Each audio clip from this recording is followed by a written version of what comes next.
ዛሬ እንግዲህ ሚዲያ ተቋማትን መጥራት ያስፈልገበት ምክንያት አርበኛ ዘመነ ካሴ ዝርዝር አድርጎ ግልጽ ያደርግልናል ማለት ነው። አመሰግናለሁ። እሺ አመሰግናለሁ። እንደተባለው የአማራ ህዝባዊ ኃይል ተመስርቷል። ይህ ኃይል እንዲያው በአዲስ ተፈጠረ ከማለት ተመልሶ ተደራጀ ቢባል የበለጠው ነው የሚገልጽ አገላለጽ ይመስለኛል። ዞሮ የተፈጠረው አደረጃጀት በግልጽ ቋንቋ መቀመጥ ያለበት የፋኖ አደረጃጀት ነው። የአማራ ህዝባዊ ኃይል የተባለ የፋኖ አደረጃጀት ነው የተፈጠረው።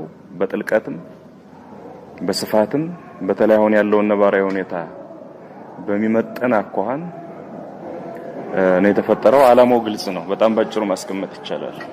የአማራ ህዝባዊ ኃይል ወይም ፋኖ አደረጃጀት ዋና ዓላማ በቀኝም በግራም ከፊትም ከኋላም የመጣውን የከበበንን ጠላት ማጥፋት ነው፣ መደምሰስ ነው።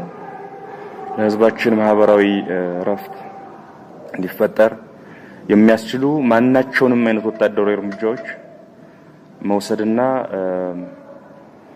ያለፉት 30 ዓመታት የማፈናቀል ህዝብን የማዋረድ በተለይ አማራ ህዝብን የማሸማቀቅ የመግደል ከስብና ካርታ ላይ የመሰረዝ እርምጃዎች ዘመቻዎች ሳይበቁት አሁንም ተመልሶ በህዝባችን ላይ የጥፋት አዋጅ አውጆ የሚያደርገውን ኃይል ለአንዴና ለመጨረሻ ጊዜ ለማጥፋት ነው የአማራ ህዝባዊ ኃይል ብለን የመሰረትን የፋኖ አደረጃጀት የተፈጠረው። ስለዚህ ዓላማው ግልጽ ነው።